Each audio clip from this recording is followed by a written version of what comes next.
really is. It's a beautiful day. It's a beautiful day to be alive. It's a beautiful day to be melanated and liberated. You don't think so? I think so. And this is Del Cape Brereton. This is the Real Spiel. To all the Cyclops in the building, be blessed. I'm wearing my black hat. And I'm just saying, lift every voice and swing. Meet me at the river. Come on now. I want to have a continuing conversation about the ramifications of I would say, the transition from peaceful protest to active resistance to physical incursion. So that's what we saw. That's kind of our mode, right? We went from the peaceful protest era, and then we went to the active resistance era where our marches, and sometimes they burn stuff down. We've been doing that since the 70s too. You know, a lot of times the stuff we're burning down is our own stuff, and now we've gone to the point, and I'm not saying this hasn't happened in the past now, but it hasn't happened in such a way that we've all caught the same scenario where I would call it a physical incursion. And so what is the new narrative? God bless you to everybody who's here. God, good day to all. Miss Ann. Love, peace, and hair grease from Del Cape Brereton. And this is the Real Spiel. If I didn't say that before. But what is now the new conversation? And this is what many of the pundits from the black media are balancing, are using as balancing acts, is how far do we push the physicality or the utilization, and I want to say this very carefully. What is the difference between the utilization of force and violent acts? Let's make a driving at the moment. Okay, God bless you, Miss Ann. Just listen, pay attention to the road. I don't want to create any kind of traffic accidents. I know California, you guys don't know how to drive out there. You got a lot of traffic. What is the difference between calling something violent and using a use of force to protect and to protest against injustice that was rendered to us as physical or violent force? It's a very interesting thing. Many of the pundits are saying things like, I like Roland Martin. You got to go watch Roland Martin. Some of the stuff, the videos, the memes, the things that people have done. There's a young lady who's had a song called, that's why I call it Lift Every Voice. She said, lift every voice and swing. Fantastic song. She wrote a song about it. People are getting tattoos. August the 5th, 2023 of folding chairs. Memes going out there saying, I'm going to tell my kids this was the Boston Tea Party. Harriet Tubman breaking through a wall, holding a chair. Brother saying, I just got my license to carry permit. He's got a chair attached to his hip. Videos of brothers waking up to the sound, to the Wakanda sound. Everybody running out their house, grabbing a folding chair. This thing, the creativity of black people is absolutely fantastic. It's taken its own life to itself. And I want to balance the seriousness of my conversation with the absolute hystericalness. I should have turned on this street. But the hystericalness of what is taking place. But we are going to be in a struggle now. Conversation. There's two things I really want to say. This is the first. We're going to be in a struggle about the utilization of force from our community when we see opportunities to use force for just reasons, and will that be justified? I think I spoke a little bit about that, about them making legislation against that, and we have to be, let's have a conversation about that. And I want to say it out loud before I forget it, because most of the stuff is off the top of my head. And number two, shoot, I forget already? Number two, yeah, I want to talk about the conversations I've been having for months about the fact of black people in general being afraid to simply grab their liberty. And I'm not talking about anything that looks like unlawful insurrection, if it doesn't have to be. But there comes a time where somebody owes you money and you say, listen, bro, I'm coming for my money, I'm coming for my stuff. And there comes, I think the conversation of calling this the new Boston Tea Party, where white people decided to act violently because they said no taxation without representation, and where black people should be in the same place. And the nerve of having the audacity of attacking a black senior citizen in Montgomery, who was the co-captain of a boat called the Harriet II. Wow, the significance of it also. So yeah, let's talk about that. Where do you want to start? Let me see. Tornado warning, eh? Yeesh. I'm gonna take my time. Thank you, Andrea J. I'm going to the gym though. I can't stop. I can't. My fountain of youth is the gym, and if I don't go to the gym, it's like might as well. It's like a diabetic not taking his medicine or something. I got it, or a cancer patient not going to treatment. But I got to go to the gym. So I'm heading out. Just a little bit of a rainstorm. I'm going to the gym. So let me start at the first point. Isn't it interesting that we're acting more like Malcolm than we are like King now? We are acting more like Malcolm than we are like King.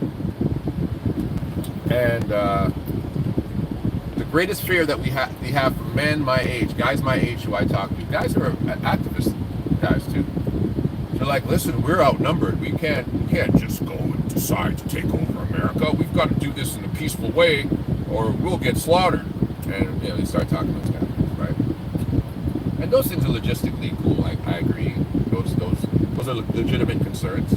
Please go back and look at my Gideon conversation yesterday. It might give you an insight into my feelings about that. But I really see that we are in a place where, as a collective group, we will bust your head wide open if you touch us. I remember Malcolm said, if somebody touches you, put them in the damn cemetery.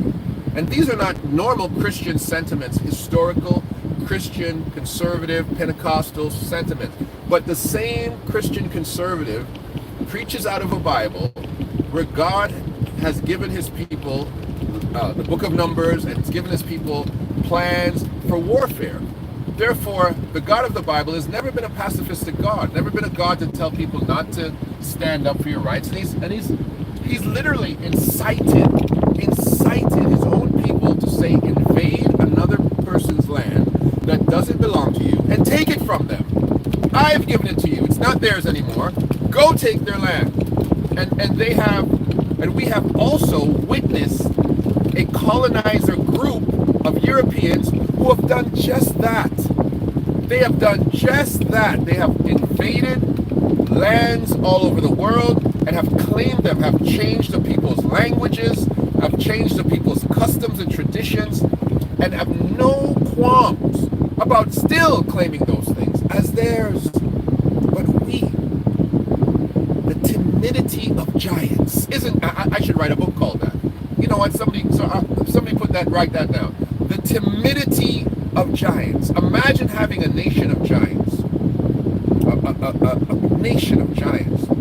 Bigger than everybody else, stronger than everybody else, even smarter, more talented, more strategic than everybody else.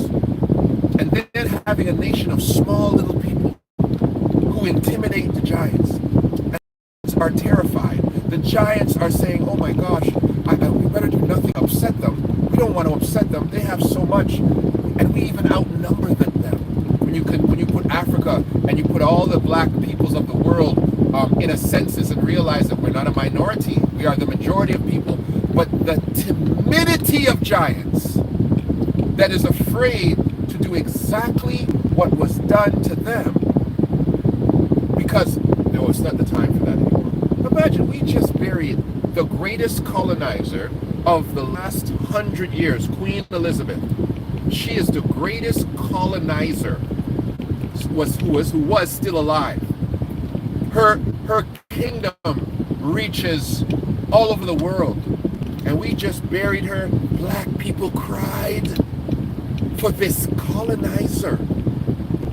You see, it hurts some people's feelings, right? Y'all cried when Princess Diana, lost her life. Y'all cried when Queen Elizabeth died. I didn't cry. Malcolm said it like this: the house Negro, when he sees Master's house burning down, he says, "Let's get water. Let's get water. Master's house burning down." He's trying to put out the fire. The freeze. Woo! Let me just read this. I wasn't a great student in high school for a number of reasons, but the one book that I read and retained was the autobiography of Malcolm X, and it changed my whole life. My man Herman Rome. H2O, brother, we got to do another one. We got to figure, well, our thing is weekly. We'll do it weekly for now. But the autobiography of Malcolm X. Maybe a time to revisit that reading. Right? Maybe a time to take a look at that again. Let me make sure. Oops. Make sure here. Make sure I'm not. Let me make sure I'm done. Thank you very much. Let me make sure I'm not interrupted. Do we have to consider that a new modus operandi should exist for us in respect to how we handle violence against our people? Should we have a zero tolerance? We will defend any physical violence against our people in a biblical way. We will go Old Testament on your behind. Eye for an eye, tooth for a tooth, life for a life. Bling, bling, bling, bling, bling. Shut down his YouTube. I'm asking a question. Should that be the method of application for us all over North America and the world, in fact? I've been saying these things for months. Yeah, they should have shut me down a long time. Is this Montgomery situation a one-off? Or is this a template of behavioral response? And I personally believe that, this goes for me, for anybody. You put your hands on me, I'm not going to respond nicely to you. Put your hands on people I love, I'm not going to respond nicely to you. Right? I'm not going to respond nicely to you. You put your hands on our community, why should we respond nicely to you? And I think any human being, any grown man will say the same thing. If I have the capacity to render as much harm as you're trying to render to me, by golly, you're going to get it. You're going to get it. You're going to get it. You swing on me, I'm going to make sure that you can't get up. I don't want to take your life. But I'm going to make sure I break every hand and every foot and every toe knuckle that extended itself to touch me, though. There's nothing wrong with that sentiment, to be honest with you. And anybody else, and again, using the words of Malcolm, anybody who's teaching you to respond to violence with nonviolence is a wolf in sheep's clothing. And his target was king with that particular sentiment. My target is simply the narrative of black conservatism. I love Dr. King. I'm not going to throw Dr. King under the bus like Malcolm was trying to do in that sentence. But we should not be in a position where the immediate knee-jerk response to our community being killed, hurt, damaged, physically incurred upon is, please, we want peace. Yeah, I'll give you peace. After I knock a piece of your skin off, man. After I take a folding chair to your doggone head. Yeah. Yeah. Let me go to version 2 of this. Number 2.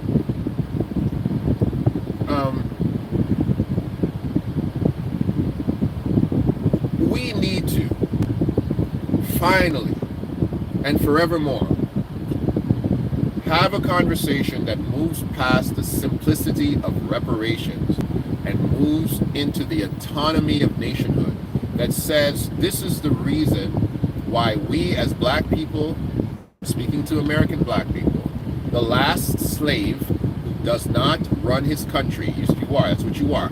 You are the last descendant of slavery, that the country that has enslaved you, you have not taken it over. You know that? Yeah. You took over all the other ones. You're the last one. You're the last one. And you deserve it. It's your birthright.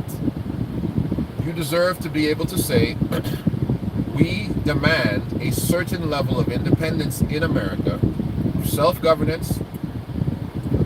We deserve our own military. We deserve our own money. Let me break something down to you when you think this is ridiculous. When Rome took over Judea, or Israel, and referred to it as the state of Judea, the Jew still had his own army. The Israelite still had his own army. Still had his own form of self-governance within the Sanhedrin. They even had a king, which really wasn't their king, Herod. They left that in place, but they put it in there. They had a high priest, they had a religious system, they had their own currency. Even under Roman occupation, Israel receives some form of nationhood, recognition, independence. They were able to mint their own coins, they were able to make their own laws, they were able to have their own small militia forces, their own troops, their own army forces. Even under Roman occupation, American black people don't have any of that. None. So I'm telling you that 2,000 years ago, a conquered people had more than you had today. Come on. A black president didn't even help you guys gain any type of ground on historical permanent liberation. As much as I say nothing negative about Barack Obama, even though there's things to say negative, I do not say nothing negative for the very principle of what he represents. I do not have negative things to say about Barack Obama, nor that great black family, because I will not add to the racist, white supremacist narrative that seeks to tear him down. And therefore, even though, of course, every human being, every president has areas that we got to look at with one eye, we say, I didn't like that, I will not add to it. But even a black president, a two-term black president, did not have the planning to put in place things that would last you forever. I mean, his hope was Obamacare would, but there are other things that he could have brought to the table but didn't have time potentially, or the vision to do it, or the courage to do it. I don't know which it was. That give a level of nationhood independence. You do deserve your independence. Segregation, the lack of segregation is a problem. You don't only need to be segregated, you need to be divided by your tribes and nation. You should be self-governed. Period. And this, I'm going to piggyback off of this scenario that's taking place in Montgomery and say this is another example why. Another example of why this should be the case. Because even if there was a fight on that riverboat, off of it, one individual say, hey, we feel we should be able to dock, and you feel you should be able to dock, that would simply be a legal problem. It wouldn't be a racial problem. If black people governed themselves, lived in their own places, had their own nation, that wouldn't be that's a whole nother conversation. But this conversation of race will always remain when you have a judicial system, a state system that is not run by us. Period. And I don't know if you agree with me. I'm not sure if you agree with me. Some of y'all want your oppression to remain. You're happy with your oppression because, again, the house Negro is happy, and I'm not calling you a house Negro, kind of a little bit. But if you're doing well in America as a middle class or upper middle class black person, yeah, you don't want to necessarily turn the thing upside down. But isn't it interesting that the white people and other nations who run for political office, they're always the ones who are doing well. The ones who want to change things, who are not us, are always financially astute. But when we are financially astute, we don't want to change nothing. Right? I criticize to some extent this great entrepreneur Robert Smith because I feel Robert Smith has, I think his company is called Vista. He has pursued his equity. He's a great, brilliant black man, and he's very conscientious about his country and about his people. But I feel it's time for a man like that to run for office. That's the man who should stand and say, "Hey, I want to be the president," because you've achieved the golden cup of financial and economic and business accolades. It's now time to go do something for your people. And it's funny that when we are comfortable financially, we don't look out and say, let's run for office. We just sit back there and bawl and spend our money and be quiet. I mean, maybe guys like Damon Dash do a little bit, but most of the black, affluent bourgeoisie sit back in their millions and billions and essentially do not affect public policy. But white people who aspire to be great and who build a certain amass of money, aka Donald Trump, say, okay, I've become rich, I've done well, now what do I want? I want to be the president. Why don't we have the same mentality? It's either we're intellectuals like Barack, who was an intellectual, said, I would love to be a politician, and now he's off living his life, living off of the avails of his financial resources. And we don't really hear a lot about Barack anymore. It's very interesting that he just came and went and he's still there. Like, I would love to hear what Barack has to say about these things. I would love to see Barack's involvement in public opinion. I don't think he's not dead. He's such a young man. Like, we really need to hear from you, Barack Obama. Like, where have you gone? But it is interesting to me that these things don't incite us to say, yeah, man, this is why we need our own stuff. Any set of black people, as I close, about 23 minutes, you're living in the house with your relatives, you're living in the house with some other folks, and you always argue with them. You're always having fights. Police show up to the house. They messing up your kids. They all kind of stuff is going on. They're telling you can't have this, you can't have that. You got to move this. You've been showering too long. You're using too much light. Turn the lights off. You're parking the wrong side of the driveway. What do you eventually say? I'm tired of this. I need my own place. I need to live on my own, man. I'm tired of this. I'm tired of these people telling me what to do, baby. Let's move out. Why hasn't the black American said that? Let's move out. You're telling me all the way from Shirley Chisholm to now, y'all having thoughts to yourselves, let's move out? What's going on with this generation? I'm so glad that you're whooping behinds on the riverbanks of Montgomery. I'm very glad. But where this behind whooping needs to move up the ladder somewhere. Can't just stop in Montgomery. It's got to go all around the world. It's got to go all around the world. And listen, you don't have to even play by their rules. I'm going to check out these comments. Check out these comments a minute. You don't have to play by other people's rules. If you build a game and tell me, come and participate in the game, but I know the game is rigged, right? Let me pause that sentiment. Are you guys any Trekkies? Star Trek? You like Star Trek? I mean the old Star Trek with Spock, and James T. Kirk. That Star Trek. Anybody who watches that Star Trek understands how James T. Kirk became a starship commander. They gave them simulations, and they had to go through these simulations, and James T. Kirk was the only guy who won the simulation. nobody could understand how this guy won the simulation. The simulation was built for you to lose. What did he do? He rigged the simulation. Because he realized that the simulation was set up for him to lose, and he could not tolerate that. He could not tolerate saying, how am I going to play a game that's built for me to lose? And he rigged it so that he had one area where he could get an opportunity and make the simulation. What am I saying? I'm saying that everybody needs a chair. Thank you, Timothy Davis. I'm saying that you need to not play the game that they're playing by, that you have to say, I'm not going to play by your system. Let me explain what I'm saying. Now I'm going to use something really stupid, right? You're voting in a municipal dog catcher.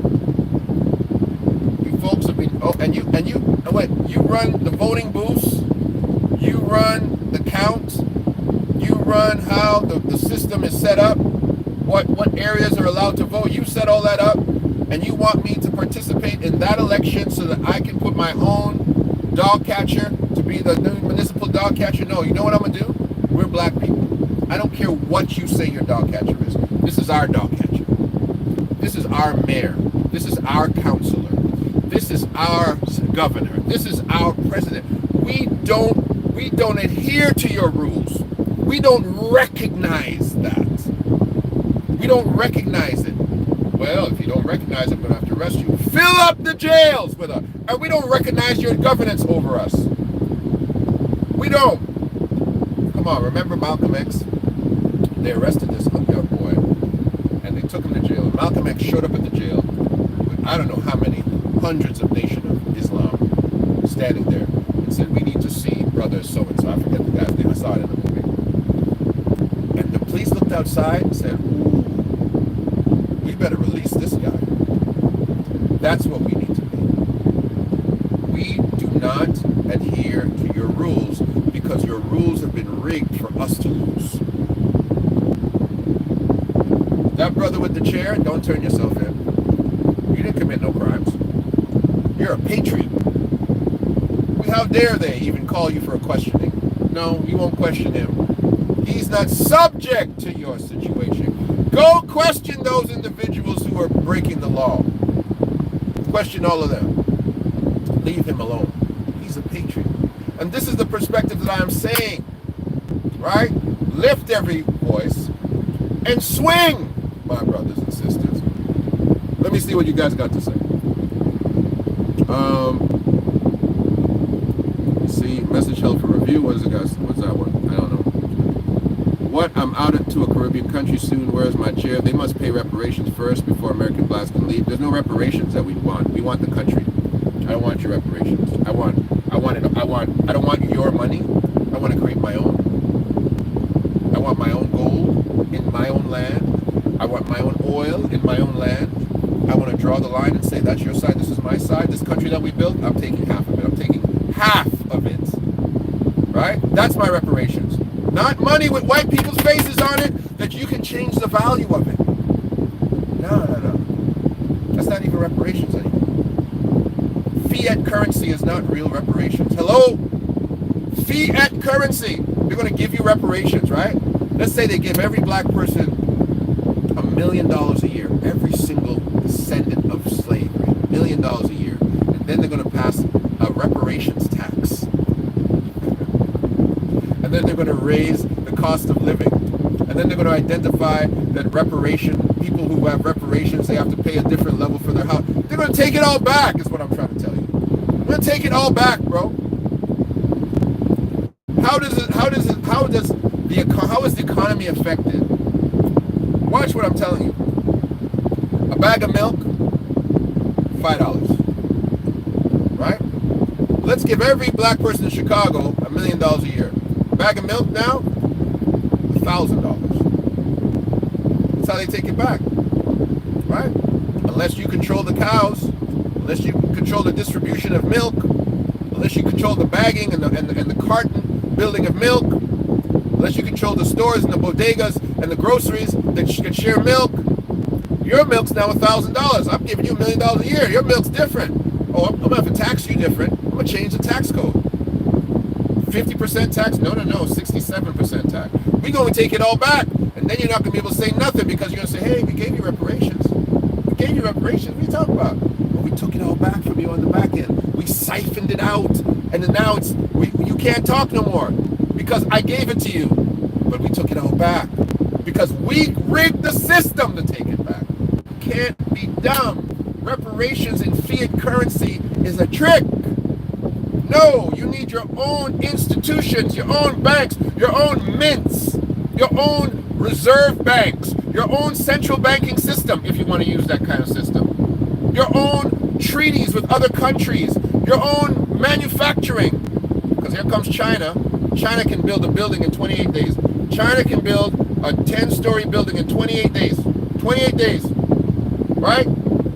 So even if they gave you a nation to run, you still can't compete with the Chinese. Biden today wrote an executive order making sure that there is no American investment in Chinese tech. What he did is he hid it behind a propaganda statement saying, we don't want to invest in the Chinese military. That's not what he's doing.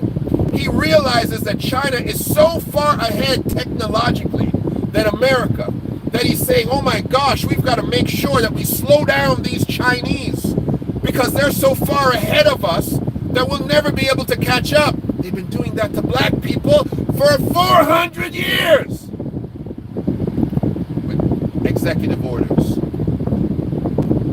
Anyway, I'm going to y'all excited me. I mean, where are we? Hello, Carla Lockhart. We need to govern our own, my brother. Hi, Carla. Keep dreaming, as they can say. Good luck with that. The person sold out long ago and was watched and groomed for his position. Can't tell you, or can you see in the spirit of those type of people? You have the right to leave with your money. I will move to Trinidad with my reparations. Trinidad will tax your backside. As soon as you reach over there, that American White Trail, say, that's a lot of money for you. Trinidad will tax your backside. Go to Trinidad with all that money and see what happens. Yeah, but I hear you. I hear you loud and clear. We need a combo deal. I want the reparation bundle package. Money, land, education, healthcare, tax breaks, and I want it over the course of several generations. I like that thinking, Herman wrote. To the Most High said he would restore all, the silver, the gold, the land, and to his people, to him that has been stolen. I am man. I didn't say that. The Most High did. Who do we believe? Come on, speak that, Sarah. Anyway, great thoughts, great ideas. Lift every voice and swing. Let's keep having the conversation, and the memes and all of the creativity coming from this and all of the thoughts coming from this. I think it's important, and I think we should continue the narrative. Okay. God bless you. Thank you very much for your time. This is Dale K. Burton. This is The Real Spiel. Please become a member. Please share. Hit that subscribe button. I would love you to subscribe. I would love you to be part of the conversation. I should say this at the beginning. Please share it around to your friends. Put it on your WhatsApp groups, your Facebook groups. Let's keep having the conversation. Let's understand that this is a part of the process of building out our ideas and our thoughts to see where this leads. Let's look to see who the next leader is. Let's look to see who the next generation of leadership is. And let's look to make sure that we'll knock them over the head with a chair if they act up on us again. Lift every voice and swing. Meet me at the